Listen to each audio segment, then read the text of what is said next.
Ofsóttu hlustendur, þið eru að hlusta á hlaðvarpið 2 á topnum með Oddi Ævari og Tóta. Þetta munum vera þáttur númer 116 og við ætlum að taka lungan úr þættinum í stórmerkilega áhugaverða heimildamynd sem er að gera allt vitlaust á Netflix. Ég held að það veri bara í síðasta þætti sem ég var að fræða Oddum það ég þoli ekki heimildamindir en, og vil halda mig í skálskapnum en þá heimtar hann þetta. Já, það er gestinum að kenna. Það er gestinum að kenna, já. Samt, þetta er ekki fyrsta skipti sem að þú kemur með gest af ritstjórn sínar til þess að fá þitt í gegn. Og já, Margrét Helga Erlingsdóttir, fréttakona og fréttastofu sínar. Þú berð ábyrgð á þessum sem sagt? Þetta er allt rétt. Þetta er allt rétt. Og ég var eitthvað svona ótrúlega uppi með mér að segja öllum á fréttastofunni og heiði heldur að kettlingin sé ekki að fara í podcast, eitthvað svona og þá segir ónefndur kollegi okkar Vésteinn Pétursson já, ok, þú kannski síðust á fréttastofunni til þess að gera það Já, ok, þetta er nú kannski svolítið low blow þetta var low blow sko. En alveg rétt samt að þetta hefur verið svolítið trend hjá Oddi að koma með skemmtilegasta fólki á kaffistofunni Ég lækkaði svona 5 cm Já, af því að ég var einhvern veginn svo upprétt sko. Ég var alveg, Já, maður er ekki að sækja vatni yfir lækinn sko. Segir maður það ekki? Jú Segir maður ekki, sækja vatni yfir lækinn. Segir maður ekki? Og þú ert ekki að því Ég veit ekki alveg En það er eins og alltaf 50 dagur og það er 50 dagurinn 11. september Þannig að það eru 24 ár frá 11. september Það er cursed dagsetning Nei, það er ekki Nei, besta vinkona mín afmæli til hamingju Greta Já, mávinu afmæli til hamingju Gísli Greta og Gísli afmæli í dag Það er og einhverju fleiri sko Já, hvað byrju, þetta er sko 24 ár síðan held ég, ef ég nú lélur reikningi en 2001 mínus 2025 Jú, þetta er bara hárrétt hjá þér, ég var að segja fréttir þetta nákvæmlega Já, þetta er ennþá fyrsta frétt alltaf Ég er búin að vera alveg að furða á því í 20 ár alltaf Nei, Í dag eru 20 ár frá Donald Trump sem sagt nýtti tækifærið og fór að tala morðið á Charlie Kirk við þetta tækifæri, hann var sér stattur á svona minningarathöfn í New York að tala að þetta væri 24 ár liðin Einmitt, átt að tala 9/11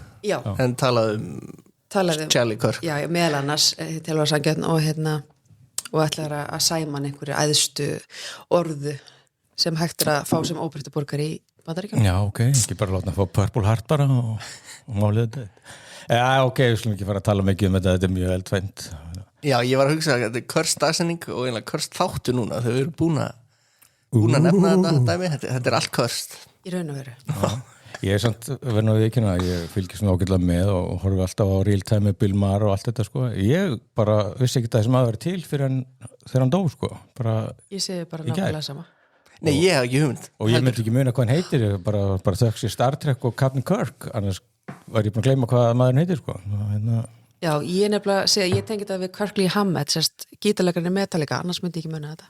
Vá, hvað líka vísun? Ég vissi ekki að þú verður svona metal. Já, ég fekk gítarnögl í fangið á tónleikunum 2004, ég var svona rockstelpa. Þú varst á Metallica tónleikunum 2004? Á tónleikunum Oddur Ævar. Vá. Já, ok. Það má segja það. Vá, hvað varstu 2004? Varstu ekki 14 ára? Jú.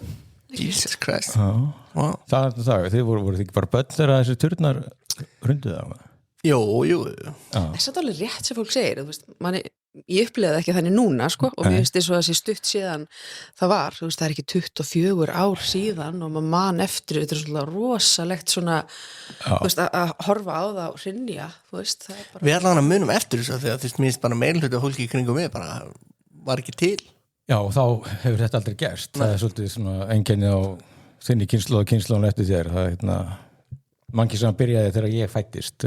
Já, nefnilega. Já, ég man alltaf hvar ég var sko þegar vélinn fór í fyrirturnin. Þá satt ég á Súfistanum, kaffihúsið í Mál og menningu. Þá var ég blaðamaður á Strikpunkturins og satt yfir kaffi með efnistjórunum sem var að segja mér ég ætti kannski að íhuga að fara í meðferð. Vá. Og þá bara daginn sem heimurinn breytist sko. Hann leið og fyrsta flugurinn flög þarna inn þá gæst sagt það bara ég er ekki að fara að gera það Engi meðferð á mig Já, ég finnst alveg bara okkur eftir ég að fyrir meðferð Hvað er ég alkohólist? Þetta halda því fram Og ég fór í fyrsti með fyrir 2004 það tók mig 3 ári viðbót. Árið 3 ári viðbót. Já, þetta. Það verður allra að finna sem tíma. Já. Oddur er þá að býða eftir sínum. Já, það líka það styttist. Já, það styttist en samt það langt í þetta sko, því að hann á svo langt í land sko með að verða veikur allt og ég var sko. Það? Já, ég var einmitt eitthvað rétt umlega 30 þegar ég fætti 71, þetta var 2021. Þú varst 30 ára? Ég var 30 ára. 2001. Já. Jesus. Heyrðu, kannski nóg það samt í heldsamt sko með við sko vinsældir síðasta þáttar númer 115 þá held ég að sé eftirspurn eftir svona sögum af Oddi og daglegu lífi Odds þegar hann var að segja okkur í síðasta þætti frá sko, hann var fyrir geitungárás í akstri sko. Já, það var eiginlega rosalegt sko, það var svona bara, þú veist, near death experience. Já, það var ræðilegt. Final Destination 4 eða 5 eða 6 það var bara ræðilegt, ég er enda að hugsa þetta sko. Og bara tölurnar bara súlan bara beint upp á líka bara því ég var í sjálfhöldu sko. Þú veist, ég var á Miklubraut, ég gat ekki gert neitt sko, og ég var nærrum því búin að dúndra út af veginum sko. Hvað sagði lögreglan við allir? Það var sem betur fyrir engin lögreglan hann komst upp með þetta, hann og geitungurinn komst upp með þetta. Já. Ég gæti hafa einhvern svona leiðindum sendir eitthvað dramadrottning. Já, einmitt, þú gerði það, það var mjög sárt af því að ég var raunverulega hætt komin hana. En það eru samt bara svona sanni vinir sem að þú veist, gefa manni the real talk bara, nei, þú veist, það komin í drama. Já, þess vegna er að segja líka að ég þurfa að fara í meðferð. Já. Akkurat. Gaman að því. Ég skildi ekki, ég drekk bara helgar. Nei, ég segi bara það snýst með ekki kannski sko tíðni heldur hvernig drukkið þegar drukkið. Einmitt. Sem bara mjög rólega. Ég verði ekki bara þó sem ég myndi aldrei draga í land við neina önnur tækifæri að þá þetta örugglega svona bara öfundsýki. Já, að því ég geti skemmt mér svona. Þetta ungt og leikur sér. Einmitt, sem ég náttúrulega yngri en þú. Tölur þingi. Já. 10-15 árum eitthvað sliðis. Sögur á Oddi, þetta minnum að það, ég veit ekki hvað ég gerði fyrst en hljóp 10 kilometra. Hættu þessu. Bara í einu rík. Okay. Ég hljóp hringin í kringu flugvöllin í Vatnsmýrinni. Hvar haldið þetta endi? Hann var ekkit eðlilega, hann tekur ekkit eðlilega mikið pláss. Ég gengi í kringum hann. Þegar ég er að hreyfa mig þá náttúrulega ég er svo gammal, ég er ekki að hlaupa, bara lappa. Ætti ég kannski að draga með mér í hlaup ekkert. Getur verið flottið saman. Það er svo leiðilegt gigg sko. Leiðilegt að hlaupa. En þessi flugvöllur, hann er stór. Akkur er hann svona stór? Já. Það þurfti aðeins að kvötta á hann sko. Bara kvötta. Þú ætlar að stökka úr einu eldum deilefnum í annað. Ég vil tala Charlie Kirk og flugvöllin í Vatnsmýri. Okay. Það sem ég vil tala Já, velkomin í þjóðmál. Þetta er ekki þjóðmál. Jú, heldur betur. Já. En áður en við förum að stúdera eldirhelli á Netflix hljómar sem áður talaði eldirhelli á Netflix. Hvað heitir þessi mynd aftur? Unknown Numbers. Unknown Number 2. The High School Catfish. Já. Ég menna þetta er vinsældu mynd á Netflix. Já, algjörlega. Mega sense að við. Þetta er número 1. Já, og bara skust bara á toppin eins og stundum gerist. Og er svona talk of the town. Það ekki það? Jú, er það ekki? Jú. En smá bara svona taka púlsinn síðasta þetta þá var ég eitthvað að tala um Dexter Resurrection. Nú er síðasta þátturinn búinn og ég er búinn að horfa á þetta geggjað sko. Þetta er geggjað? Já, þetta er bara loka þátturinn bara bindur saman bara 10 þáttar mjög góða upprisu. Ég er hæstánað með þetta. Og ég sé að þetta er hann, ég held að sé að príla upp listan á sjónvarpi Símans. Hann Dexter sko. Er þú eitthvað Dexter kona, Margrét? Ég tók hvað ég var að segja, hversu marga seríur 4-5, eitthvað svolítið, svo kom eitthvað svona smá. Já, þá fór þetta líka að slappast sko. Já, mér fannst þetta að vera orðið svolítið repetitíft sko, það var það sem ég óttast, en ég er mjög forvitin að vita, þú veist, var komin einhver alvöru söguþráður, þú veist, var einhver ferskleiki, þú veist, eða var hann alltaf bara að drepa vondugæjana og sofa hjá systur sinni. Systirinn er nú bara vera döð sko. Hún er döð, já. Hún er svo fleiri drápust í síðasta þætti 8. seríu eða hvað þetta var mikið og hún hefur ekki komið aftur. Ýmsir aðrir hafa hins vegar bara risið upp eins og Dexter. En þetta er svona undir öðrum formerkjum og það er svo mikið aukaleikurum en Peter Dinklage Dergurinn, hann er lykil karakter í þessari nýju serju og gælan sem að lék Jessica Jones Já, ok, og hún í þessu Já, hún er frábær Já, hún er og frábær svo þarna eini skemmtileg maðurinn í How I Met Your Mother þarna, Var hann í Simpson Já, hérna já, hvað heitir Er ekki hann það? Hvað heitir hann aftur leikurinn? Ég man ekki, hann heitir ykkur 3 nöfnum Heitir hann ekki bara Jú, Patrick Dödl Já, Patrick Patrick Harris? Nei, Patrick Harris Já, já, hvað svo leiðis Lee Patrick Harris, er það ekki það? hann Í er Harfi Oswald Já, hann er líka mjög frábær og þetta er bara, já, þetta er ógeðslega gott sko. Já, og svo geggjað. því að ég er búin að vera núna innilokaður í 4 daga með veikt barn Það er þannig Já, Jesus, haustflensan bara mætt já, eitthvað var það sko og svo satt ég í sófanum meðan Gussa í fanginu og hann sopnaði í fanginu á mér og ég gæti ekki hreyft hann, ég gæti teikt mig í fjærstýringuna og svo, hvað getur ég hort að, ok, hann mátti ekki verið neitt ofbeldisvilt að hann myndi vakna þannig að ég kláraði hérna heimildamyndina My Mom Jane eftir hann á Marísku Harkitei Jane Mansfield og hún var frábær Það ekki Jú, veist, ég var svona, veist, ég var aðalega hættur á tímum að ég myndi vekja strákin sko því ég grét sko, veist, það var svona droppa svona tár á drengin sko, Það voru sofandi. ekkar En líka við, okay. ofbúrslega fallið saga sko og þessi mynd er þegar ég byrjaði á henni þá var ég eitthvað að tala um henni stöði og hún er 100% á rótin og ég bara geggjað og hún er HBO þannig að ég veit ekki hvort hún er á íslenska HBO-un sko, ég er ekki með það Nei, efnið er eitthvað það er eitthvað aðeins svona tekur lengri tíma að skila sér ok, ég ætla að mæla með henni þegar og ef fólk getur nálgast hana My Mom Jane, geggjuð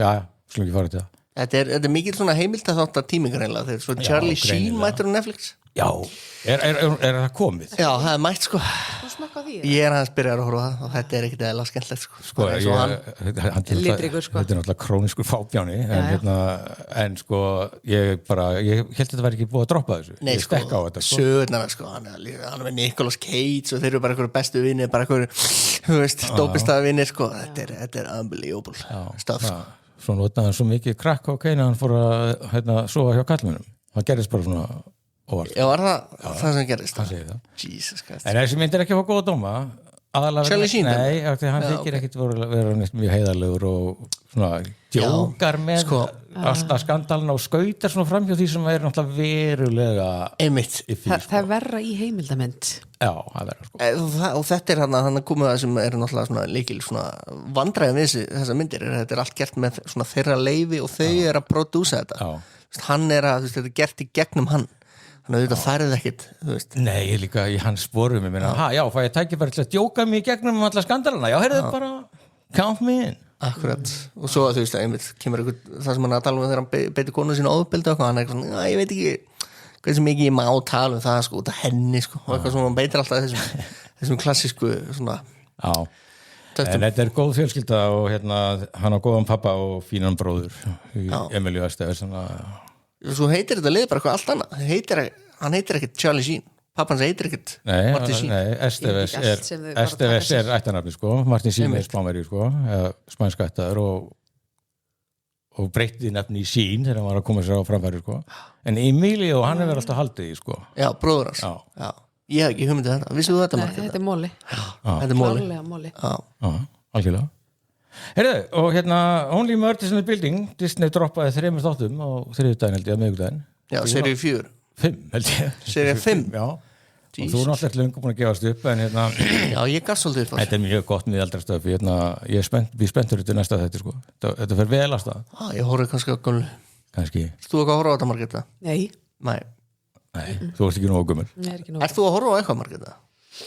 Sko, ég er alveg með smá svona imposter syndrome hérna í þessu rými af því að ég er með svo ótrúlega svona núanseraðan áhuga Já, það er betra sko. Nei, og ég er ekki vissum að þú verður ánað með þetta Nei, ég hef áhuga á öllu sem er fréttatengt og ef þeir eru skáldaðir þú veist, þættir sem gerast inn á fréttastofu, þá er ég Já, engaged. það er nú yfirleitt líka gott stöf sko. Ég fíla það sko og hérna, pólitískir þættir heimildamindir svona aðalega Fullorðins stöf Já, samt ekki miðaldra ekki only murders in the building, bara svona Ég bara svona, ég frekar leiðileg En hefur þú þá eitthvað að horfa á Margrét? Hvað þætti, þú veist, Nei, það kemur, þetta er svo few and far between sem kemur eitthvað sem að höfða til mín og þá er maðurinn minn algjörlega búin að sko rauðmerkja það og bara, þú veist, það er poppað og þú veist, allt svona sko Þú veist, ég man ekki eftir, ég man eftir þarna The Newsroom sem eru bara orðinu margra ára Gæsa, svo geggjað Svo voru að tala það er að koma einhver serið þarna, The Paper En það er sko grínserja Já, Office spin-off en gerist samt á ritstjórn gerist á ritstjórn, getur Horfum verið á gott sko. Það getur enda verið gott sko. Jú, það getur verið gott Já, heyrðu, svo eitthvað nefndi ég við hérna síðust að þetta Terminalist sem er svona hasarinn á Prime þetta er serja 2 fyrir, þetta var hérna, hvað heitir hann hressigurinn? Chris Pratt já. Hann var aðal í fyrir seríunni sko og þetta er prequel og Þetta er gott Já, þetta er fínt þetta er svona bara eitthvað, þetta er svona kannski meira svona bil yfir í næsta rítsir heldur en þessi Butterfly þetta sem ég er ekki ennþá búin að klára Heyrðu, svo er náttúrulega Alien Earth, ertu búin að standaði eitthvað í því? Heyrðu, ég ætla að horfa á nýjasta Já, hann er góður sem er hvað, var að koma út 78 eitthvað Þú ekki búin að horfa á þetta Margrét? Nei Nei, þetta er 7 af 8 og þetta er ennþá gott stöf Já, 50 var geggjöður Já, þessi líka svona horror og Ugla Hauksdóttir leikstýrir þessum þætti Já, þessum nýjasta Já, og bara er greinlega með mjög góð tök á tensjón og hryllingi, sko Já, mér finnst 50 þátturinn alveg klikkað Hann var ógeðslega góður Heyrðu, ok já, ég ætla bara að býða með eina mynd segja frá henni sinna Heyrðu, svo eru eldarnir að byrja í bíó í kvöld Já, þeir eru að byrja, já, einmitt það er í dag Þið voru náttúrulega með eitthvað einslag gala frumsýningu fyrir viku síðan eða meira Já. Er það fyrir okkur sótsvartan það er opið í kvöld Já, opnað fyrir almenningi í kvöld sko. Það er nú eitthvað fyrir þig, Margrét Já, að því ég lesi bókina Já, þú hefur lesið bókina Já. En er þetta ekkert, þú veist, too soon eða núna þetta hefur allt í alvörinni gerst út á Reykjaneska, eldgossinn og allt þetta er þetta ekki too soon? Þú varst náttúrulega svolítið sendur í gossið sko Já, núna daginn Ég slapp fellega vel Bara við öll gossin eða? Varst aldrei sendast? Nei, Ekki... ég var aldrei sendast Okay. Triksið er mæti hæla sko Já, velger, já, einmitt Já, ég ætla að byrja að kenna það Já, þú mætti gera meira því ekki vera að koma í þessum fóktir og hlaupa sko, sko, Þú er bara grátbið gossið með þessum skóbúnaði Já, en sko, Margi, ég get ekkert verið að kvarta neitt sko, því ég, þú veist valla, þú veist, gósið var alltaf verið á einhvern veginn búið þegar ég var að mæta og ég fór aldrei lengra en á bílastæði sko. Þú veist, þetta var ekki erfitt ég var ekki óhefinn sko. Þú veist, sumi fréttamenn sem þurfa að fara að lappa einhverja langa leiðir og eitthvað svona ég fyrst ekki að gera neitt sko. Þetta var ekkert erfitt ég er svo mikið að jinxa þetta núna sko. Núna fæ ég eitthvað ógeð fangi Já, þannig að þú er aldrei farið orðið fyrir sér trúalegu upplifun þetta var nú Nei, sko, svo reyndi ég náttúrulega að fara með sko, vinum mínum, bandarísku vinum mínum þegar komið heim svo, að sjá gósið þegar sama dag það kláraðist það var bara ein leiðilegasta ganga sem ég fari í á ævinni sko. Þið náðuð í skottið á því Já, þú veist, við löpuðum að sko, þú veist, það sem allt svona nýjasta hraunið var og sáu það svona, en þetta var svo leiðinleg ganga og svo auðvelt að, þú veist, fótbrjóta sig og eitthvað svona og svo fyrir eiginlega ekki neitt sko. Fyrir bara eitthvað svona, hér er myndað ykkur og eitthvað gígu fyrir aftan ykkur þetta var ömurlegt ég hugsa bara af öllu sem ég geti verið að gera með þeim að ég gera þetta en þeir vildu þetta Langt síðan þetta byrjaði, sko, fréttablaður var ennþá til, sko Já, þetta byrjaði alveg rétt Já, ég man nú eftir ónefndur vinnifélag okkar fór á góðstöðunar og kom á morgun daginn eftir og var þetta er bara svo stórkildur og hann vil deila sko skikka alla þjóðina til þess að fara þarna líka eftir bara sko kalla út bara vikingasveitinu og teima mann bara þú veist Já, Var það ekki gosið með köðlunum það sem að fólk var alltaf það var bara svona COVID-gos í rauninni Jú, fyrsta gosið, þannig að Geldingadalir Já, Geldingadalir Já, akkurat Það var einmitt smithætt af þessum köðlum og eitthvað svona dæmi sko. En það var vist eitthvað ægilegt sjónaspill og svona frekar örugt að vera þú veist, eða sko, kannski fyrir utan þessar eitur Gufur sko, en Já, en bara pitsi, sko, bara þetta bara, þú veist, þeggskild að drulla satt upp þetta, sko, allir að sjá þetta og þetta er svo merkilegt og ég veist, nei, þetta er ekkert merkilegt. Þetta er bara hverstast hlutur í heimi, þetta er búið að gerast bara í skriljón ár bara, alltaf að gjósa eitthvað í jörðinni, hvað vill sér það? Bara endalaust og maður var eiginlega hættur að hafa tölu á þessu. Já. Þú veist, og það var ekki, þú veist, og maður fann það líka bara eins og á, þú veist, Grindvíkingunum að bara, þú veist, þeir vildu bara losna við skjálftana og fannst bara fínt eða þetta kom. Já, akkurat. En þessu eldgosafréttir, þetta náttúrulega löng orðið bara eins og hérna, nú verður lesna nýjustu COVID-tölur. Þetta er Groundhog Day dauðans.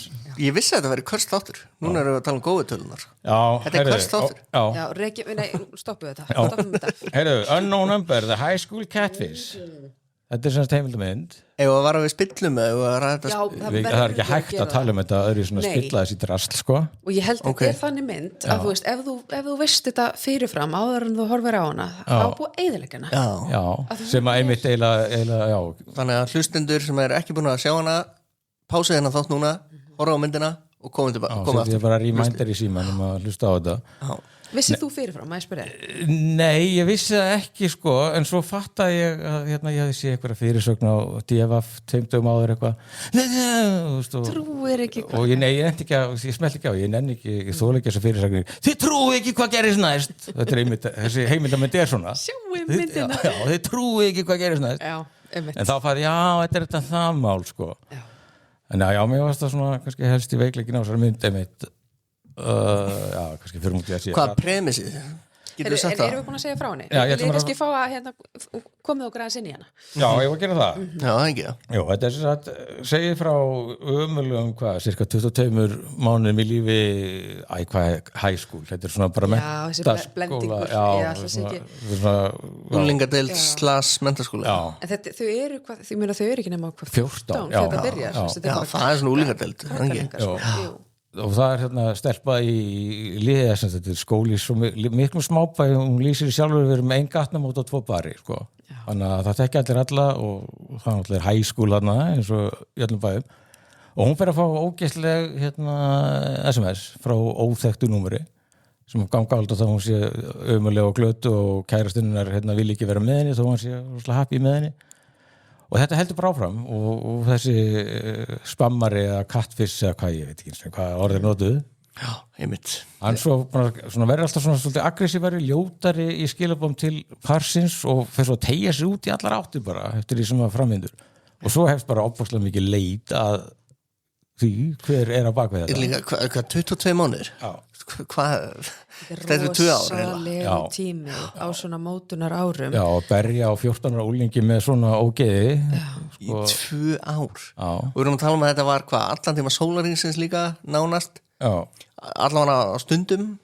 Suma daga þá var þetta bara miðanótt og Já, já. bara helt áfram bara hvernig klukkutíma. já og einhvern veginn ekki hægt að blokka þetta númer eða eitthvað, þetta bara það er ekki nokkulega að losna við þetta Sem sagt viðkomandi hrellari, eldirhellir notar eitthvað sem ég hef aldrei heyrt um Nei, áður, nei. frá því ég tala mjög mikið um svona eldirhellamál þetta er svona rotation á númerum Já, þetta er eitthvað svona sem að, þú veist, þannig að þetta varð að vera einhver sem hefur mikla þekkingu á tölvum já þú veist, þannig að það var aldrei frá einhverju einu númeri Nei, og Einmitt. það var vonlist að dotsa þetta og einnig að ég hef ekki heyrt um það þetta er náttúrulega þessi uppfinning er náttúrulega, þetta er náttúrulega bara blautu draumur allra stólkera og ógeða sem að hérna sögðu fara af sko. Ég held líka nútíminn okkar er blautu draumur hérna, svona stólkara út af öllu þessir að það er svo margar leiðir til þess að hérna, fylgjast með þú veist, það er bara Teslan og þú veist, allt þetta síminn og hvað getur ekki varðið Þú veist, þetta er alltaf þetta í einmitt öll heimilis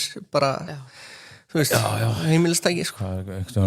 Ískápurinn á eftir að myrða því í svefni þegar Mösku eru búin að hakka sig í hann eða hvað Hvað er þetta þá svona eins og stafrænt simkort eða? Það sem hún er að tjöggla bara númerum eða? Er það þannig sem þetta virkar? Ég veit það ekki Sko, Það Gatrin, sko, er skiptir eitthvað ekki svona öllu máli. randomæst, það kemur eitthvað svona randomæst, já, allavega var alltaf nýtt og nýtt og þess vegna var aldrei hægt að finna viðkomandi, sko. En þetta er einmitt málið, ástæðan fyrir að ég hérna, fór að horfa á þessa mynd, af því að ég les meir en ég horfi fyrir geðistrákar. Nei, það er Gera bara til það, hamingju já. með það Þannig að, Ég er 100 ára hérna inn í mér, sko. Já, já, Nei, og hérna, af því að ég hef verið að fjalla svo rosalega mikið um svona, hérna, eldirhella mál og er svona að lýsa, þú veist, þessari svona breytingu sem er að verða á þessum málum að ofbeldi er að verða svona stafrætna og þessi svona fixation sem að einstaklingar eru með, þú veist, þetta er bara svona áráttu og þráhyggju röskun, þú veist, að bara þessi fristinga, það er alltaf hægt að fylgjast með fólki já. og bara ný tæki og tól og þannig sem að einhvern veginn, ég er í einhverju afmæli og var nýbúin að skrifa frétt eða viðtal sem var bara mjög sláandi viðtal við konu sem að er í 14 ár búin að búa við svona eldirhelli. Það er bara búið að eyðileggja og rústa lífinu. Já, þetta var bara daginn í fréttunum. Jú, bara nú daginn. Þetta var bara með áfallarstuttur öskun og bara... Já. Það er ótrúlegt. Magasár. Og bara þannig að komið fram, þú veist, eins barnælega hljóma, við erum að tala á Íslandi, sko. Já, þetta er á Íslandi. Hún er 15% öryrki. Hún er búin að þurfa að flytja 3 svar. Sonur hennar hefur aldrei þekkt neitt annað en að það sé eldirhellir á eftir mömmu sinni Já. og þurfti að alltaf að fylgjast með í útiveru í leikskólanum þurfti alltaf eitt kennari að fara svæðið áður en að var hægt að hleypa krökkunum út sko. En ég var alltaf afmælis boði og þá verið að tala við mig þessa frétt og svona, já, þurfti til að horfa í þessu samhengi, horfa á þessa mynd sko. Já, ok. En þetta gerist þarna, þetta er á árunum 2020-2022. Þannig þetta er svona COVID-atburður. Já, allavega gerist Allar leiðir líka til COVID. Andrými. Já, og svo sett, líka, þetta er náttúrulega, þetta er ekki svona smábær, sko. Og svo náttúrulega, þú veist, sheriffinn, þú veist, er alltaf svona, þú veist, hann þessi löggu kall hérna í bænum sko, hann hefur alltaf getur bara verið í hvaða bíómynd sem þið hefur séð úr svona smábæðir. Svo stereotypi, svona hálflatur. Já, svona allt eitthvað voða lokal sko. Já. Nákvæmlega, og svo er þetta svo ógeðslega skilaboð. Urðu þau ekki alltaf ógeðslegri og ógeðslegri? Já, það var svona og þau voru með kynferðisleg. Já, það eru svona klám. Hann vill vera með stelpu sem að tóttar hann og eitthvað svona orðfæri og eitthvað. Og þá þurfum við að minna að sjá, já, þetta er verið að senda 14 Já, barni sko, nákvæmlega. En er þetta ekki, ég myndi giska á, bara þó ég hafa ekkert fyrir mér, nema bara einu reynslu, 14 ára, er þetta ekki bara svona erfiðasta tímabilið til að vera til? Jú, ég held að maður er ekki barni, maður er ekki úlingu beint. Nei, og náttúrulega eftir einhvern veginn að reyna að púsla saman einhverju sjálfsmynd sem að þú heldur að sért þú sko, og þá var náttúrulega það má ekki trufla krakkana. Nei, alveg hund, sko. Maður er svolítið að búa sér til sjálfsmynd þarna, hún er svolítið að smíðast sko, á svona ljóshraða og maður er að vera til án foreldra sinna líka sko. Já, nákvæmlega. Og náttúrulega er svo miklar efasemdir sko. Og það er ekkert á að bætandi og færi svona 30-60 skilabóð dagum að þú sért glötuð sko. Já. Með anorexíu, rass og vera að targeta með útlitið alveg rosalega mikið. Þetta er ótrúlegt dæmi sko. Sem að sko úlingstúlkur eru svo viðkvæmar fyrir. Það er þetta sko, þessu mikla breytingar á líkamannum líka sko, akkurat á þessum tíma. Þannig að þetta er svona algjört eins og segja svona perfect storm. Já. Þú veist. Og svo í þessari mynd þá er þetta að fara svona sögutráðin eða svona þannig að það er alltaf verið að tala um það sem eru grunnar. Já, það er svona bara svo klárum þetta sko, þetta er Skye Borgman leikstjórinn, hefur gert heimildamyndir eins og Girl in the Picture, Abducted in Plain Sight og Fit for TV, The Reality of the Biggest Loser. Þetta er sami gæði? Sami gæði. Já. Sástu það? Nei, en ég var að lista mjög áhugavert. Já, þannig að þetta er hamhleypa til verka sko, það er ekki nema nokkra vikur á milli frumsýninga á Netflix á Fattest Loser og þessu. Mjög hissa þegar ég rak augun í þetta. Já, nákvæmlega. Já, og sem sagt, Netflix droppaði þessu 29. ágúst, það er nú ekki langt síðan, 2 vikur eitthvað og já, þetta er náttúrulega bara skyrocketaði Netflix, ekki bara í Íslandi heldur, í Bandaríkjum og allan heim og velti þessu K-pop Demon Hunters úr fyrsta sætinu Já, hafa hún þekk fyrir bara Nákvæmlega. Nei, þetta var svo ruglað sko, því ég var alltaf í hvert einasta sinn sem að það beindist grunur að einhverjum í myndinni, þá var ég einhvern veginn bara til að trúa þess strax. Já, ok, þetta er viðkomandi. Hver var þetta fyrst? Þetta var fyrst átt að vera einhver, var ekki Chloe sem var fyrst? Vinkona, erki óvinnur hennar eða eitthvað svona Lauren nái vinkona stráksins. Já, stráksins. Já. Og svo var það einhver frænka út af þessu jólabóði einmitt, einhver frænka sem átti einhver vini og þótt eitthvað skrítin og var eitthvað svona óörugg. Það var mjög sárt að horfa á. Það var mjög ljótt sko, þegar hún var bara að tala um hvað, þú veist, bara, já, því að ég á enga vini, þá bara heldur allir að það var ég, þú veist, að ég er einmann á eitthvað svona. Einmitt, og einhvern veginn út af öllu. Þetta var rosalega, maður bara svona Já, svo líka eftir því sem framvindur sko, þessi hrellir er náttúrulega sko útsmógin og kalkulerar, þetta er náttúrulega sko pöngast á þessu kæristupari sem voru bara svona ekta svona eitthvað neginn, þú veist, úlinga kærist bara búin saman í 2 ár bara sakleysi uppmála, bara voða glöð saman, hún alltaf að spila körfuboltan og eitthvað og hann í hafnaboltanum og bara svona og náttúrulega bara krakkar high school sweethearts en textaði náttúrulega stíðið með sundur og svo byrjar hann með einhverju annari stelpu sko, úr einhverjum öðrum bæ þá bara byrja að terrorisera hana sko. Þannig að þetta er svolítið svona verið fókusera á strákin sem eitthvað viðfang sko. Og samt einhvern veginn það er nefnilega málið og maður má ekki gleyma því því að hvað vil ég fá að segja já, hver þetta er bara vindum í þetta erum við að gera eins og í myndinu, við erum að býða sko. Býða sko líka sko, ég ætla að tala kalkulera sko því að þá ykkur skilabók kemur ég skoraði sko fleiri stig en þú í leiknum í gær sko, þú veist, þá voru svona og þá var náttúrulega stelpan sem að skoraði þau stig, bara suspect numero 1 sko.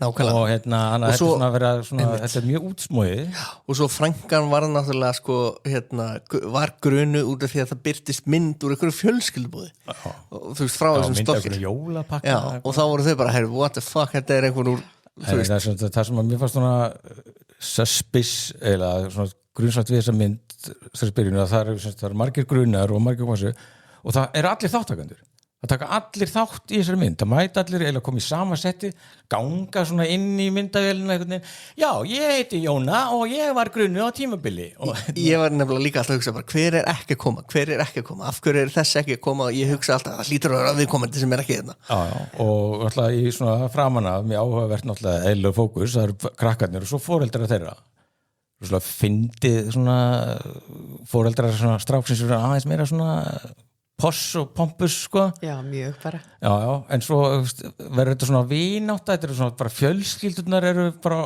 búin að bonda í gegnum þessu börn alltaf ekki að grilla saman og gera eitthvað saman og mömmurnar mjög áberandi viðmælendur og og mamma hennar náttúrulega alveg eitthvað nefn bara miður sín nema hvað já, svo fyrir lögreglan, hvernig komast þau að þessu sko nei, það er náttúrulega það var FBI já, það er það sem mjög merkilegast þessu mynd er að sem sagt löggan í bænum og þú veist, þeir liggi yfir þessu yfirheyrenda alla eitthvað sko liggi yfir hvað var þetta 700 útprentaðar blaðsíður af viðbjóði sko. og sko ekkert gengur og svo er enda með að þetta enda bara hjá FBI og the feds bara síðan bara svo Alan Rickman í dag her gentlemen, you ask for miracles I give you the FBI ekkert mál að leysa þetta var sérst fulltrúi úr svona upplýsingatekni deild FBI þú veist þannig að eitthvað sem er algjörlega þú veist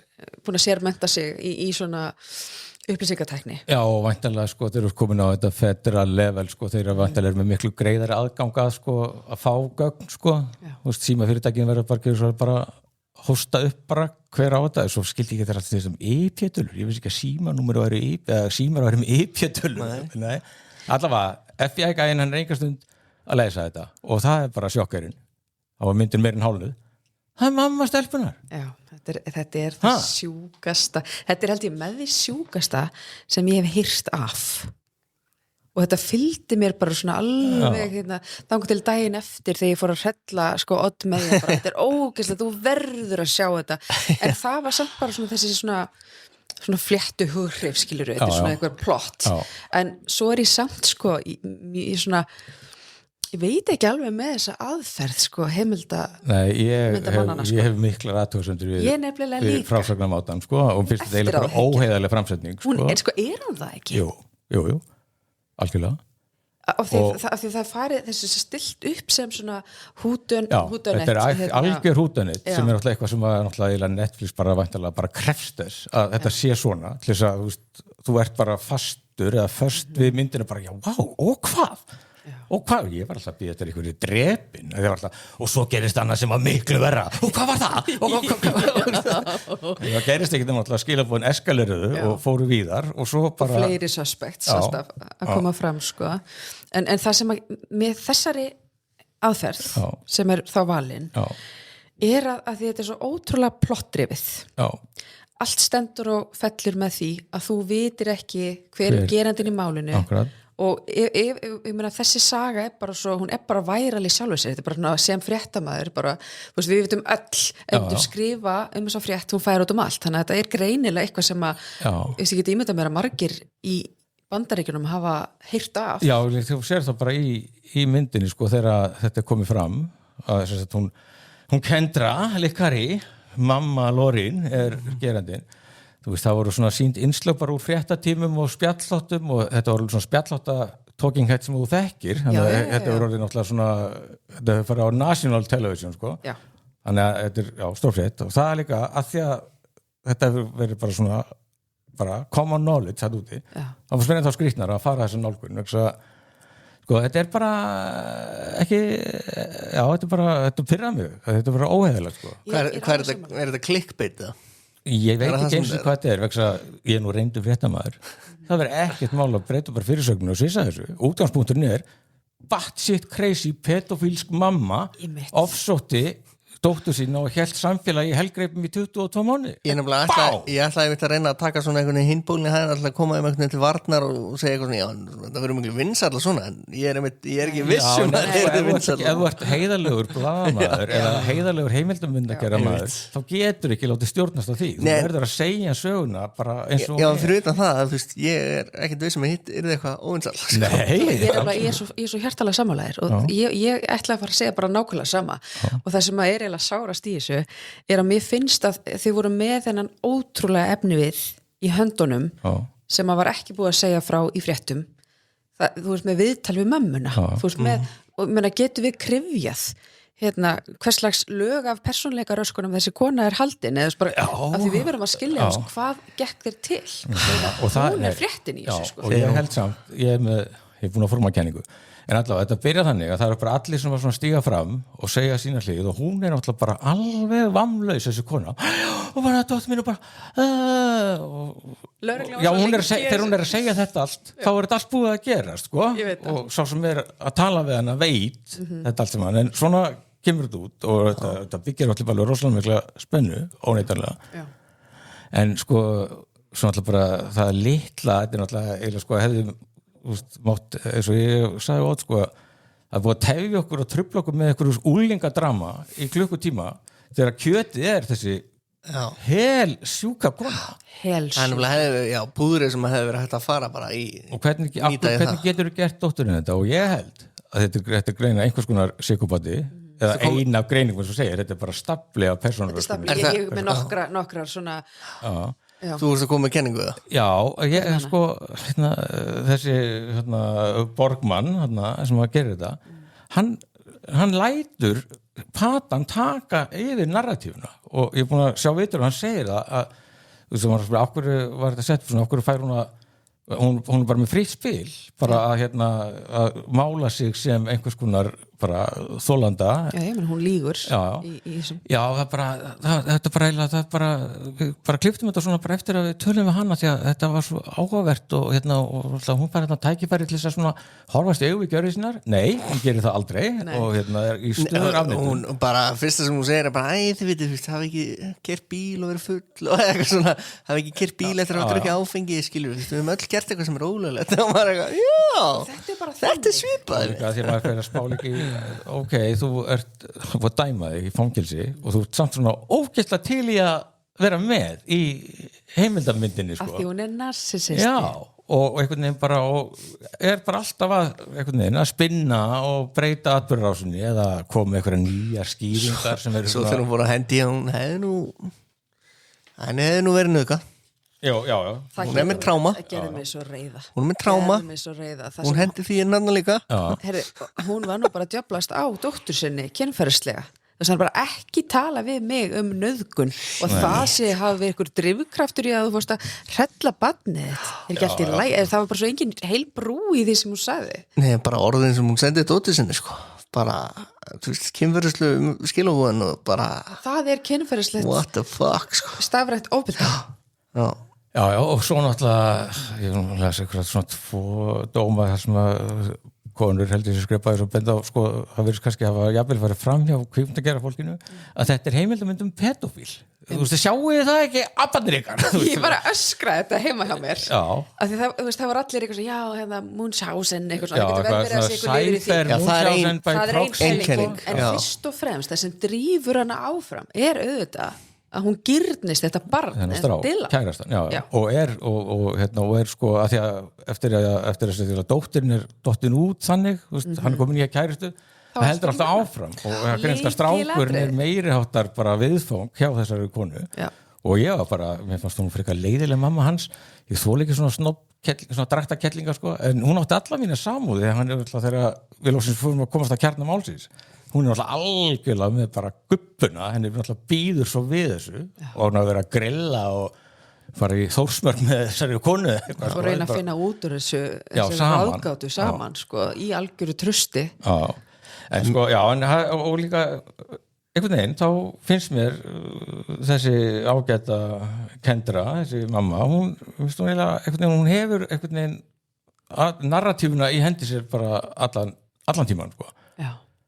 Og hún Dóra mín, hún var nú ekki að horfa á þetta með mér, hún var svona bara eitthvað að þvælast í stofuna, eitthvað að merkja eitthvað barnafödd fyrir eitthvað bási retail. Barnaloppuna? Já, nei, retail-loppinni, já. Nú, já. Það er eitthvað nýtt í Holtakurum.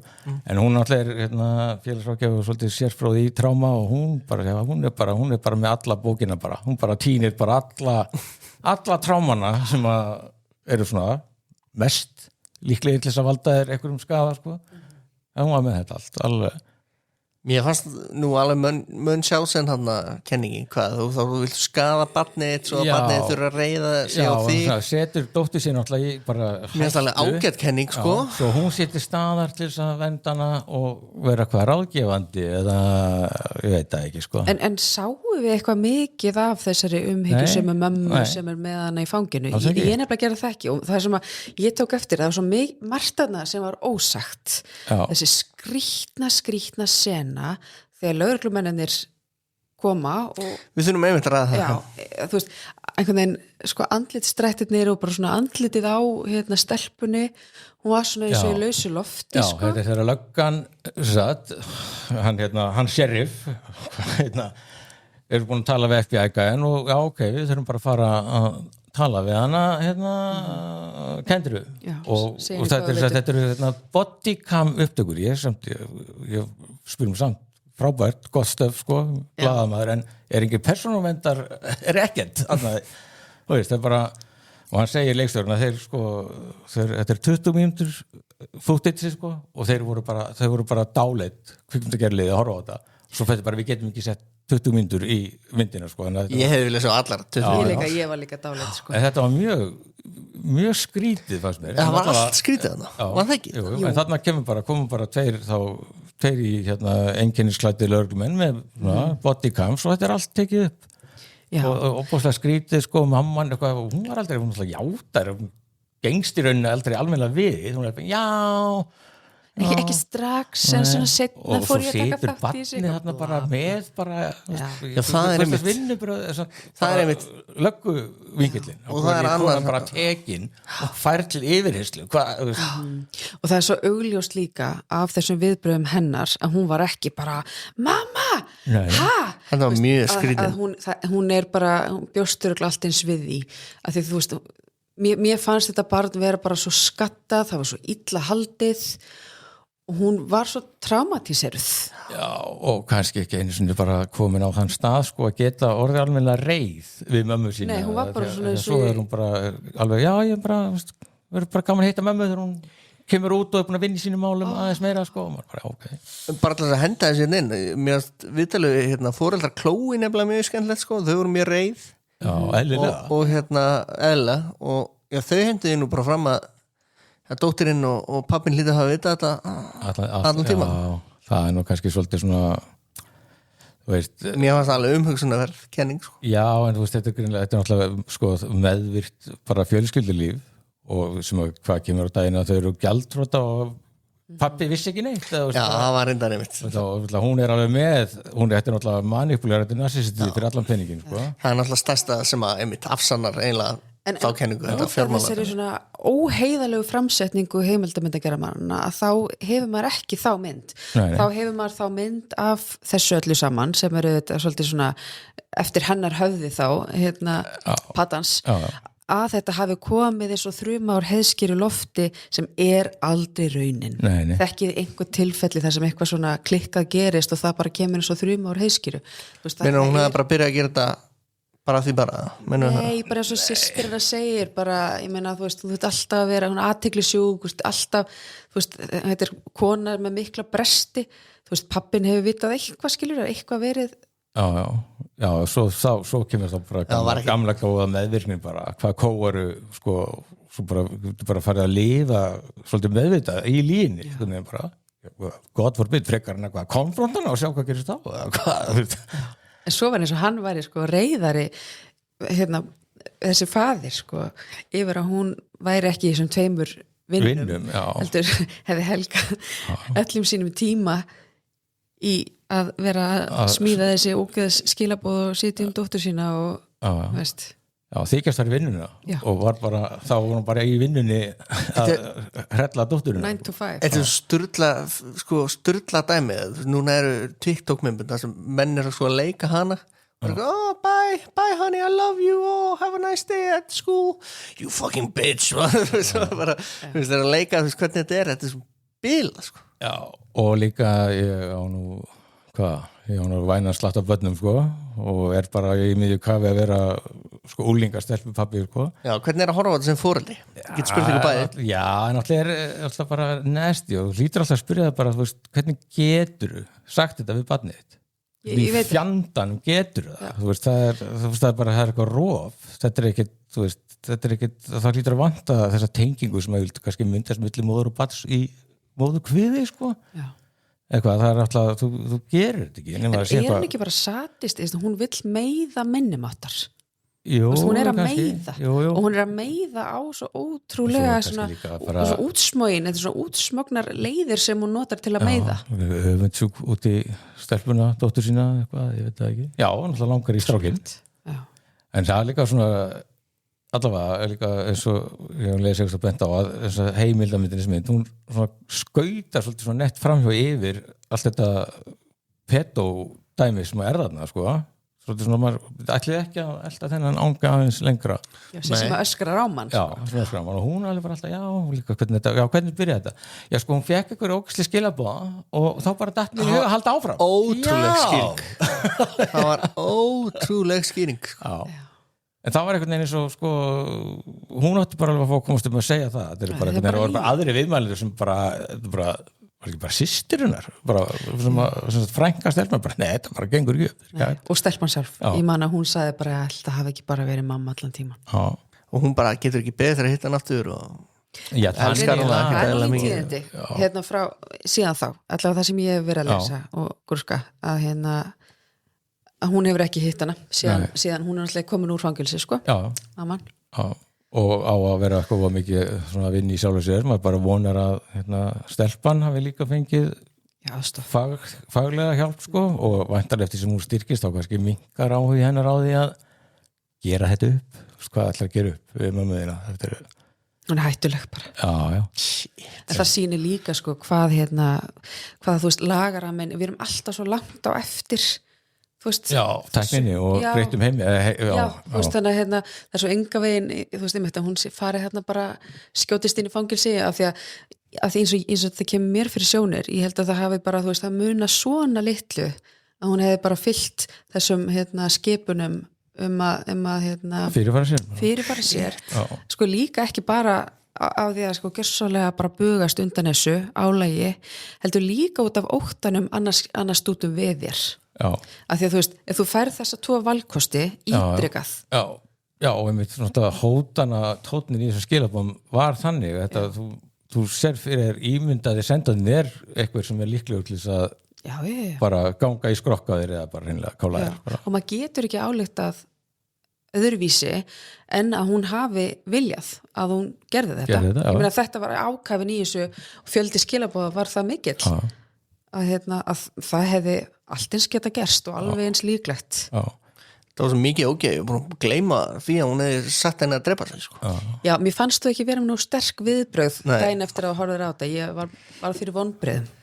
Já, ég var bara svo miklu sjokki og mér fannst það svo hann ógeðslegt. hefur tekt því í síman þegar þetta kom fram í Já, ég tegði mér náttúrulega mjög oft í síman en þegar það kom í ljósa að þetta væri mamman þá var ég nú ekki í síman sko. Nei, svakalegt. svo er einn angi sem að ég staldur að hugsa sem að var ekkert einhvern veginn partur af þessu en mér finnst frá Heitlandi sko hvernig foreldrar bregðast við Já. þú veist, fyrst alveg þarf allt þetta lið að vera að skipta sér af sko, vill bara vera í rannsókninni bendandi fingrum, það er örugglega hún þú veist, bara ásakanir út í allar áttir, það er meðan þessu foreldrar svo reið, það voru reið þegar Chloe er bara það er bara bent á hana og það er alltaf líka, þetta byrjar bara í skólanum hún kallar hann að skólastjórn þessi superintendent sem var svo bara eiginlega svo sem átti einhvern veginn bara bestu kenninguna þegar hann kom með þetta væri eitthvað skonar múnsjásen sko. En þeir var alltaf já, sko, við erum að rannsaka þetta skólinn er sko þetta svo löggan við erum að rannsaka þetta alltaf foreldrar þetta er svona sko foreldrar eru alltaf bara, það er svo stutt á milli þess að vera bara foreldrar og vera svo bara crazy idiot sko sem að þú sér bara raukt það var eitthvað barninu ógnað eitthvað þú bara þú ert ekki kannski rétt á mannskinn til þess að leiða rannsókn á einunni það er komið ágætlega fram bara í svona neðamálsgreinum sko það er bara alveg hún var nú helviti hressan að draktakellingin í því hún var nú alveg til í að benda fingrum og svo náttúrulega vondamamman sem náttúrulega var bara að kasta grun á stelpur hægri vinstri og það var alltaf sko og það er einmitt í rauninni svo skaðlegt ef þú hefði bara hort á fyrri helming myndarinnar eins og fólk gerir stundum það er ekkert allir sem horfa frá upphæðu til enda og bara nei að þá er þessi sko Chloe undir þeirri sög að þetta er örugglega hún af því að hún var nú eitthvað skotin í honum Dylan og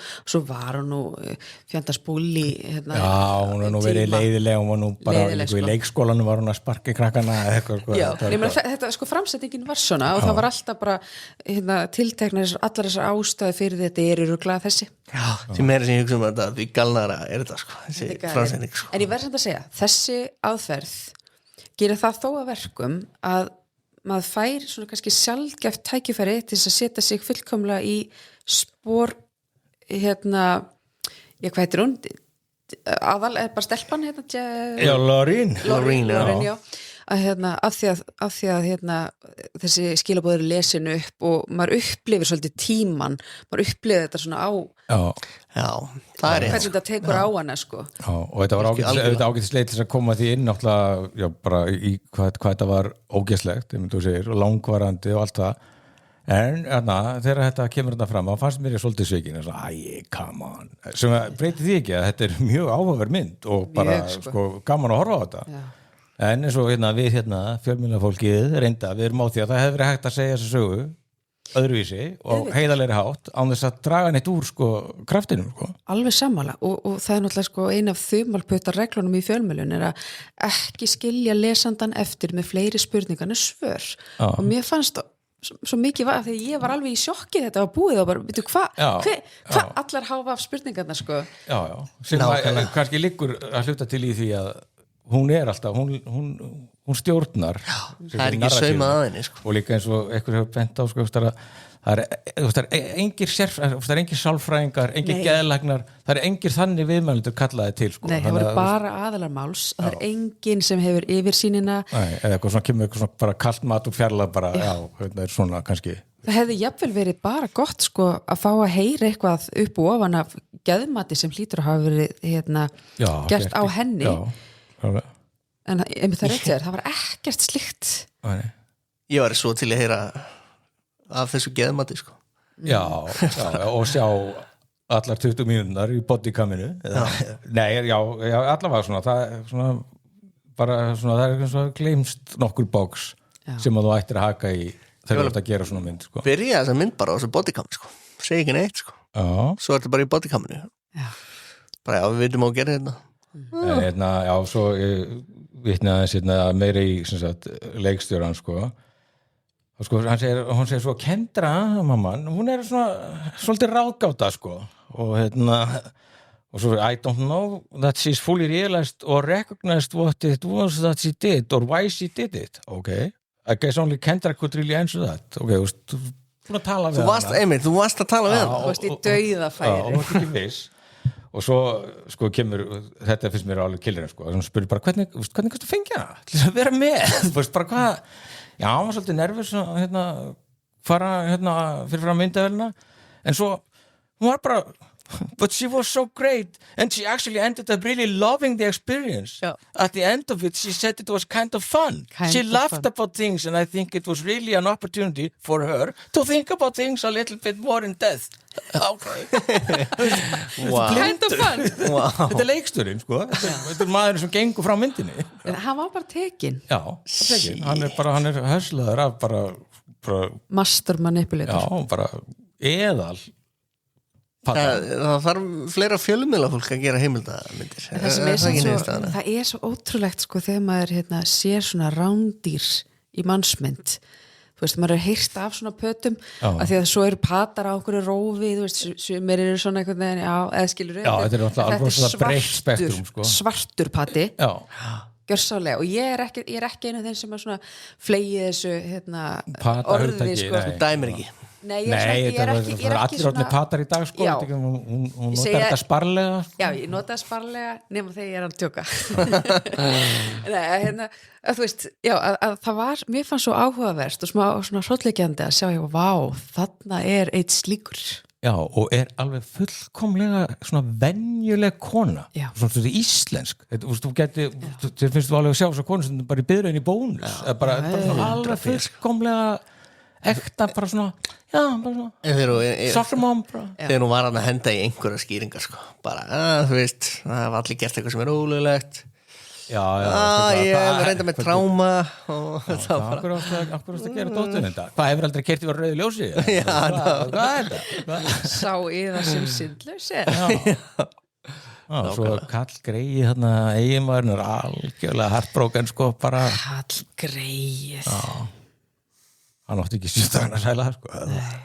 En feðginin eru vist ofsalega samlímt í dag og hafa svona dreigist saman og eru svona miklu sterkara samband hún er þá svona 17 ára í dag hún er bara eitthvað baby sko það er ekki, það er svona 3 ár síðan ég meina hún er ennþá bara baby mér þótti svolítið vænt það sko mér fannst það náttúrulega að vera svona svona nett, kannski svolítið ömkunarverður Kall sko og líka þeir eru með þetta bodycam-sitt og eru að koma til þess að handtaka hennar gæslapa eru að ringi pappa en hann verður að koma og þegar hann byrja sko þú verður bara fara út núna annars ger ég kannski eitthvað kannski ekki þetta var ekki trúverðugt þetta er eiginlega einmitt maður sem er langt gengin í meðverkni en samt mér finnst það fallegt sko því að mér finnst pabbi ég er að reyna alltaf að vera þannig pappa ég vil svo sagt bara vera skjól fyrir börnum mín og mér finnst þessi maður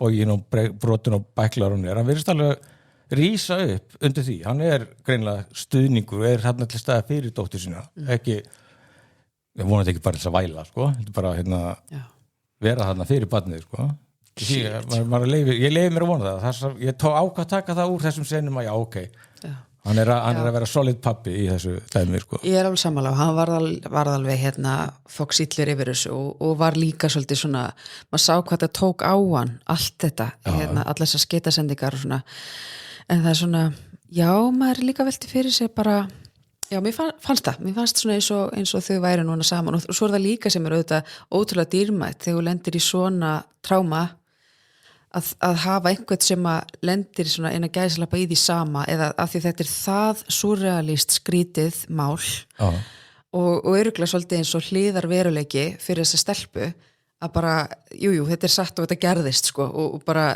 þau eru svolítið svona fórnarlöpin í þessu þetta er örugglega líka svakalegt pælið ef að makin ykkar myndi gera barninu ykkar þetta á viðkvæmasta tíma þetta er svo ultimate svik en mér er mjög leiðilegt að Lauren og strákunum, þau tala ekki saman það er svona einhvern veginn klassísk afleiðing að eitthvað svona því að þau eru blásaklaus bæði sko en þau eru það meitt sko og strákunum alltaf þú veist, hann líka, þetta var greinilega að fara mjög illa með hann var alltaf bara orðin, þú veist, að kraumað í honum alveg, bara reiði út í hvern, hann vissi það ekki þannig að bara, þú veist, bara farin að vera tutti á vellinum og eitthvað bara brjálæðislega reiður út í eitthvað sem hann veit ekki hvað sko og allir ekki, hann náttúrulega hatar ventanlega mömmuna og svo bara yfirferðist það á dótturina ef ég aldrei byrjað með þér þá hefði ég sloppið þetta sko. Já, en stýrst þetta ekki svolítið að meðvirkni meiðir af því að hún meðvirk með mömmu sinni sem að rústaði lífi hans að hann reiður við hana að taka mömmu sinni eins og hún já, og hefur ekki þann þroska til þess að svona, já, ok, þetta mammenar, þú veist en það, þú veist, maður furðar sig allir kannski á því eitthvað, what the fuck en ég ekki máli í gangi hérna á Íslandi þar sem að manneska sittur í varðhaldi og móðurinn þólandi ítrekkaði sambandið hana Jú. Þetta er ekkert fáhert sko. Þetta er ekkert kona sem myrti pappa sinn Já, en ég meina, en svo gleymið því ekki að þar annar fjölskyldumeðlimur sem að misti pappa sinn sem þarf að horfa upp á þetta skiljið að meðvirkni meiðir í alvörunni mjög mikið meðvirkni mjög mikil skaðvaldur og svona sprenging í svona fjölskyldum en þess vegna þetta svona mér finnst þetta gott hvernig orðið sko, svona fjölskyldu dynamic að ef það einhver eitt hrotti sko, það þarf annan til að dansa með alveg, það þetta lím sko þetta samspil, þetta ekki alveg sóló Nei, og hún væntanlega búin að brjóta dót sína niður og svo leiðis og þessi mótuna ársins og vorum að tala hræðilegt Já, því maður getur líka spurt sig hvernig voru frumbensku árin og hvernig var uppeldur bara yfirleitt sko, þó hún að vera svona rosalega eitthvað flott á yfirborðinu voru svona einmitt samt aktív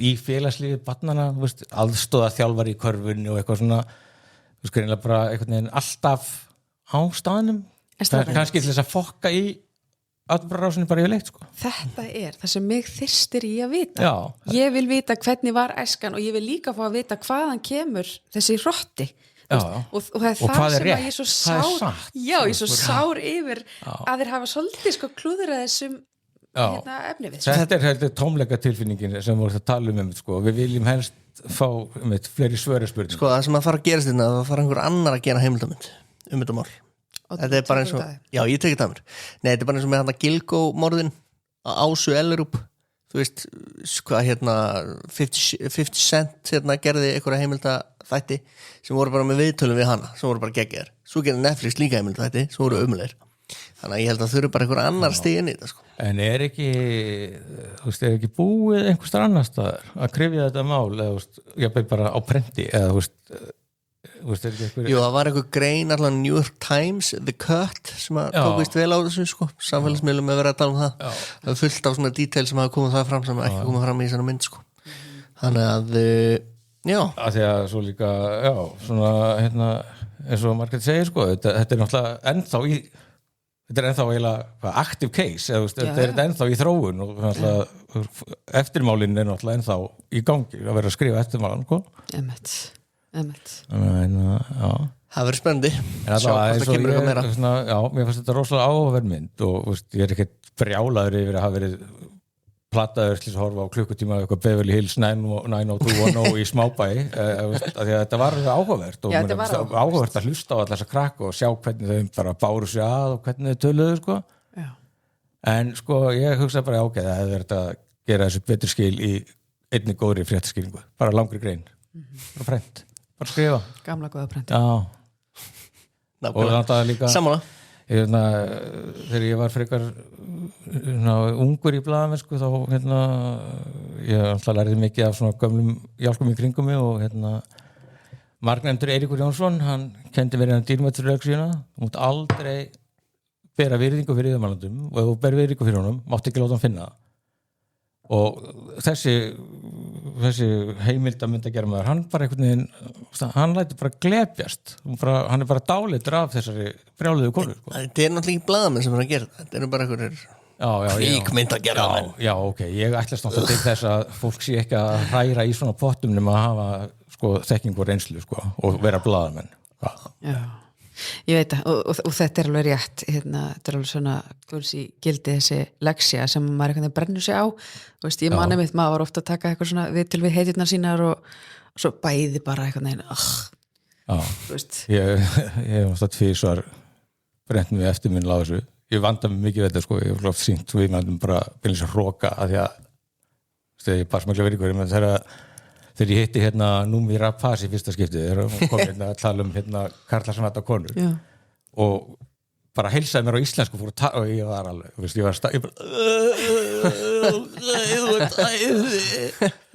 og svo var líka mér hérna, hitta John Taylor, bassaleikara Duran Duran, það var þetta berjast við að halda kúlinu og misti það eiginlega, sko, annars alltaf Daniel Craig, piece of cake Daniel Craig hann var svo leiðilegur Já, En rjáttlast þið ekki svolítið af manni svona með aldrinum að maður hættir að svona einhvern veginn hefja fólk svona upp til skýjana? Jú, ég held að það eldist bara held ég af öllum þannig, Já, sko.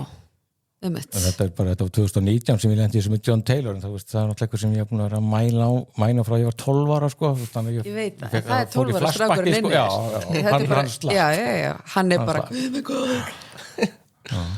nákvæmlega Þetta var góð yfirferð Við erum margsvísari Ertu búin að svara öllum spurningunum? Ég er búin að svara öllum mínum spurningum þetta Já, heyrðu, ég er samt Fórum við kenningarnar Já, ég er mjög, mér finnst þetta mjög, fullnægjandi greining hjá, Tóta, ekki þér. Nei, Tóta minn. ekkert mál ég En við erum eiginlega, svo það sem sagt, við erum skoðanarsyskinni í öllu, sko. Já, það er Þið rétt Já, við erum fasistar Miklir. Já, heyrðu, ég var samt ég var með eitt kvót hérna sem ég Úr myndinni eða? Nei, ég fann svona ördóm á Empire bara það sem áhugaðust heimildamyndar á Netflix í þessum mánuði, bla bla og þetta náttúrulega kemur bara beint að þessum frásagnam hætti að því að það er svona twist þetta er rosalegt twist, sko sem að eðilega stolti fyrir mig þegar mig að fara að gruna þetta væri sama mál og djefa fyrirsögnin hana af hverju var mamman svona vond en hérna Empire segir, sko, you'll probably still be left scratching your head, dazed and confused by the revelations of the doc. Even M. Night Shyamalan couldn't have thunk up the twist in this bizarre tale. Það er nákvæmlega þannig, sko Mesti, klísju tistari kvikmyndasögunar. Já, nei, þetta var alveg, þess að ég segi bara, manneskjan, gerandinn er miklu áhugaverðari heldur en þessi mynd í rauninni, sko og við okkur allir þyrstir að komast dýpra ofan í hennar myrku hugarfylgst, sko. Það er svo mikið HBO eða einhver annar sem er að gera heimildamyndum þetta akkurat núna, sko. Já, ég held að sko, ég fór að hugsa þetta besta nálgunin á svona mál er náttúrulega fiksjón, sko bara gera 10 þáttar seríu leikna byggða á þessu, sko En af því það er svo, mér finnst þetta svo áhugavert, þú veist, bara eins og ég datt líka alveg inn í American Psycho og allt þetta og mér finnst þetta svo áhugavert og það er svo sjaldan sem að svona fólk verður á vegimanns vegna þess að þeir eru svo góðir svo vitir svo maður viti, einmitt, af því þeir eru svo góðir í að dulbúa sig, þetta eru bara þú veist, þeir bara kameljón, sko þeir bara fara í, einhvern veginn breytum lit og nafn og hvað eina, sko, en að hafa svona svart hvítt case fyrir framan sig það gerist ekki á hverju og degi líka ef við pæli, þetta er í svona mikró smábæ við talum allir þekki alla, okkur voru ekki allir bara, já það er hún af því hún var þjálfari hverjum Miss Goody Two Shoes bara en systir hennar já, hún var svolítið góð það var svona góð einkoma svona systir mömmunar svona kettling svona Hvað, þegar hún var að tala að hún, þú veist, hefði verið athyglisjúk og eitthvað Já, ég meina þá fær maður þetta svona þetta er kannski eini viðvaldi sem var kannski svona varpaði svona einhverju ljósi á eða svona ítt okkur í þátt sem að við vorum að það gæti verið eitthvað að henni þú veist og hún sagði bara ef hún væri hérna þá væri hún fyrir aftan mig að dansa að reyna að ná athyglinni, sko. Já, það var þetta mjög skrítið komment, sko. Ég var bara, ok, Jesus Christ. Það er nefnilega mjög stórt komment og þá þó maður að hugsa bara, ok. Hún er þannig típa. Skrítið að segja þið, sko. Það er mjög skrítið, sko.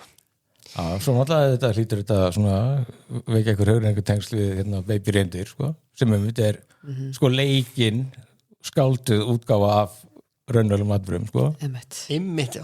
Eltir hella dæmi, sko. Já, ég man ekki eitthvað sagði, sko, hvað, ef ég vil fá staðrindir þá les ég fréttir, ef ég vil fá sannleikan les ég skáldskap. Herfi, þetta svo spot on. Ég veit En það. þegar þú varst að segja áðan, þá varst eitthvað að segja að þú horfur ekki mikið á heimildarmyndir og eitthvað svona. Já, En ég mitt, er svona minna í, þú veist, svona þáttaröðum og öllu þessu, sko. En ég í, þú veist, fagbókmyndunum, skáldsögunum, já.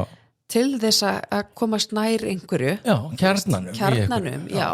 Eitthvað svona sem krassandi, eða eitthvað sem eitthvað svona radíus við eitthvað sem satt. Já. Þú veist, mér finnst ég finna það þar. Nákvæmlega. Og en það ekki í þessum einmitt sjálfsæfi myndum eða kannski fyrir eftir í hver Þú reiknar ekki með að finna þetta hjá Charlie Sheen. Nei, eftir það alltaf þetta, það alltaf einhvern veginn egoð sem kemur í veg, Já, og annan dæmi bara ef það væri, þú veist, verið að gera alvöru heimildamynd hann, sko. Ekki bara verið að gera eitthvað sem hann að Já, authorized biographies eru oftast ekki alveg kannski máli, sko. Nei. En það eru á allar í dag. Já, Það eru allar þetta er authorized. já, það er þannig. Nei, en samt, sko, ég var ekkert alltaf svona. Þú veist, ég horfði mikið á heimildarmyndir og lá alveg í því líka, svo bara, þú veist, veit ekki, blaðan var í 25 ár, svo bara einhvern veginn, þegar að sá Vítaningur rofnaði síðast og bara eiginlega bara loka ég svolítið líka á fréttir, sko, bara, ok, nenniski. Er þetta ekki svolítið góð tilfinning? Já, hún er lengi að koma, sko, þú veist, náttúrulega fíkn þetta starf sem að... Já, ég veit það. Fylgjast ekki með fréttum. Maður að komast yfir það einhvern veginn, sko. Já. Og svo þarf þetta að sætta við, ok, já, þetta er gott fréttamál, okkur er ég ekki? Ég er ekki með, hvað? Okkur er ég ekki? Hvað? Svo bara, já, herru.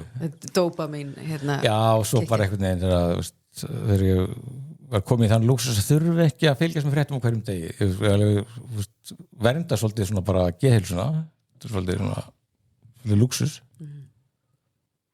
Glasi hálffullt, ekki hálftómt. Það ekki Já. Þetta var helviti góð yfirferð, Margrét, takk fyrir að koma.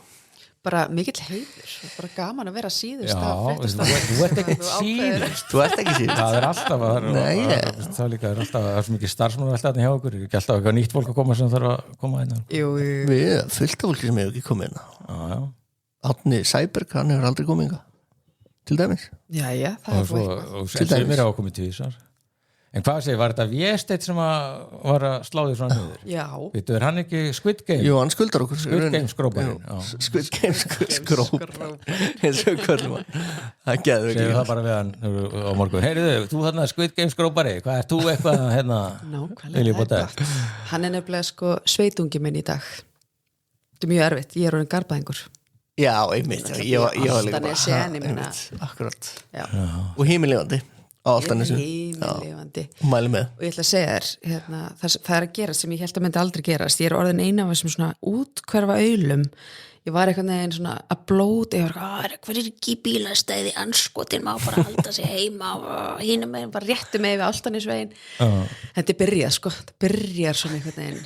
Og ertu búin að ganga gálgarhraunið, þvers og kruss? Já, ég er farin að hjóla helviti mikið. Hjóla til Hafnarfjarðar og ég veit ekki hvað. Vá, það er alvöru. Alvöru útkværa dæmi, sko. Þetta er það. Náttúrubarnið kom aftur. Þetta finnst Oddi skeri, sko. Hvað? Svona útkverfa. Útkværa? Born and raised in útkværi, sko. Það var samt mjög fyndið. I was born in the útkværi, sko. Hvað útkverfa Molded by it. Hvað útkverfa var það? Breiðholt. Já. Breiðholt.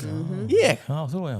Það er bara mjög fyndið, sko, því þú ert mjög mikið svona miðbæðarótta. Ég og vilt bara vera er það, mesta útkværa pakka allar tíma, sko. Já, í hjarta þér, sko, núna. Þú vilt vera, þú vilt bara vera hérna. Það er svona, þú lætur alltaf lítið út fyrir að miðbærin sé elementið þitt. Já, það Oddur í essinu sinni 101. Ég kíkir stundum í útkværi eins og Vesturbæinn og svona og maður sér svona, já, og þið fara allir út og granda allir að kaupa allt tótið eitthvað, það var Þetta var frábært. landsbyðina hérna í Vesturbæn. Já. Nei, af því að ég var að flytja af því að ég bjó í hérna Vesturbænum. Já. Og ég var algjörlega, ég hef aldrei verið jafn, sko, klofin í neittni afstöð sem ég hef haft bara eftir, því vanalega veit ég bara nákvæmlega hvað ég vil, bara þetta er leðilegt gaman, eitthvað svona, sko, samanber smekk minna á kvikmyndum og þáttum, ég bara veit nákvæmlega, það er bara annarkvort hata ég það eða ég elska það. Já. En þarna ég var svo klofin og ég var bara... Hvað fannst að búa þarna? Nei, hvort ég ætti að flytja. Já. Þetta var kannski svona 2 mánuðir, bara eigum að flytja í sveitina og það varst þú sem komst mér yfir línuna. Já, þökk sé, hvað kallar maður þetta? Stjúpsystkinu mínum. segir maður það, ég veit ekki hvað maður segja ég þekki fólk sem býr þarna Já, þú varst bara allt í einu þegar ég var eitthvað svona enn eitt skipti sem ég var að væla veit ekki, eitthvað svona og þá tókstu mig bara í svona real talk sko, og segði bara, Margrét, auðvitað ert að fara að flytja og þið eftir að elska þetta og þetta fyrir ykkur útfæra maður Sýsti mín búin að búa alltaf í 20 ára meira, hún kann mjög vel þessi sko Þetta frábært samfélag sko Ég get hvergi þrifist nema í 107 sko, það bara þannig Lótur og kóbói Já, hvað er heimsókn? Nei, þetta er svona, ég segi þetta allt annað sko, það einhver ótrúleg orka þarna, það hestar þarna Já, forsetin þarna líka sko Nei, og þetta ekki svona, þetta ekki Garðabær sko Nei, en það bara nokkur ár sko, þannig að þetta náttúrulega bara ein vassrennibraut sem að slætaði ykkur inn í Garðabæ sko Ég veit það Nei, það sem svo gaman og það sem svo sætt er allir bara svona, þú veist, sekund daginn og tjatta og þetta svona, maður aftur svona komin eins og smábærin hérna í Michigan þar sem að atburðir áttu sér stað í bara mjög Akkur núna einhver móðir að hrella barnið sitt á Álftanesi, það bara þannig Samt ekki Álftanesi Heyri, erum við að gleyma ykkur tóti toffólk, Rekus, elskum Rekus.is, frábær þjónusta Já, erum hérna, finnst þér ekki flott Margrét? Já, meina Stílhreint og fallegt og lekkert aðbúnaðurinn sem að okkur er búin hérna hjá Rekus á Laugavegi 27 er svo frábær að Margrét bara spurði bara hvað er það að borga fyrir þetta? Já, og ég tala aldrei um peninga Við gefum það ekki Nei, og ég sagði bara afsakið ég verð að spyrja og það er bara ég alveg naðan upp maður spyr ekki um trú, peninga og pólitík, maður alltaf ég tala um pólitík, en ég gera það að þetta er alveg fellega fallegt Þetta er eitt hérna.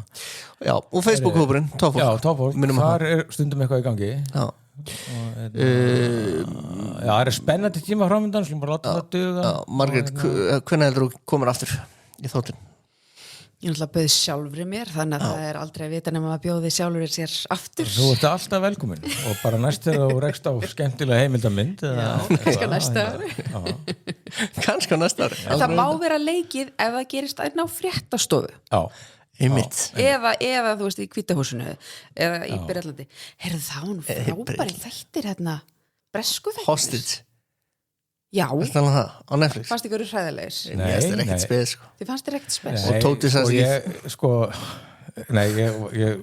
ég sagði frá svo þáttum sko áður en þeir komu sko að ég elska hana Súrana Jones sem að leikur fórsturaðar Já, og ég bara frábær Já, þannig að ef hún er hérna þá er þetta gott sko svo, þú veist, mér fannst þetta spennandi og ég tók þetta í svona 2 kvöldabeit sko Sama hér en samt, þú veist, það voru alveg svona gloppur og veikleikar í handritinu Alveg, það voru skallablettir í þessu handriti sko. Að því að Súrana var þarna þá gæti ég ekki verið að láta það eðilega Vel leiknir Franski fórsetin fór í töðunar á mér Já, ég Hún fór í töðunar á mér ég hef aldrei þólað Julie Delpy sko, sem var leikur franska fórseturaðar og þá var Oddur að vera liggi við hérna, hvað er þetta, trilógia? Before Sunset horfði ég á núna Eitt eða, hefur séð það? Rómantíkin 3 leikur, hefur séð hann? Ég sá eitthvað kannski fyrstu Þetta er rosalega góða myndir og mikið umtalar og ég hef ekki séð neina þeim af því að ég þoli hvorki Ethan Hawke nýja Julie Delpy Hún var samt góð í þessu hlutur Já, þetta fór henni ágætlega Ég keypti hana sem Tóti sagðist ekki þóluna og ég fór að horfa á þetta og ég þóldi hann ekki En hún átti líka að vera pínu óþolandi Hún var óþolandi karakter eins og í fyrstu þáttum það bara, já, er þetta sem sagt bara hérna Le Pen-gellan ef hún hefði bara komist allar leið sko. Nei, svo hvernig þetta var mildaðir, allt í henni var hún ekki lengur allt rætt svo hvernig þetta var skrifað og maður haldi eitthvað ræður too long I've been listening to people þetta er ákallt samt til ónýtra stjórnmálamanna sko út allan heim nú ætla ég bara að vera stjórnmálamæður sem þið skilu og segja satt ég veit þetta var svona rosalega næv sko en þetta voru bara fín þættir þegar maður kemst í eitthvað svona ef ég kemst í breska þætti þá er ég bara glaður sko en það voru veikleikar en þetta var samtal hélt, ég gæti ekki hægt ég segja sama en þegar þetta í loka þetta ætlar að taka eiginmannin aftur í gíslingu psykopatiðin round 2 fyrir sjónlegt nei, eiginlega of galið til þess að vera fyrir sjónlegt en gott að horfa á þetta Margrét, takk fyrir komuna Tóti, takk fyrir þig sömuleiðis, Óttur minn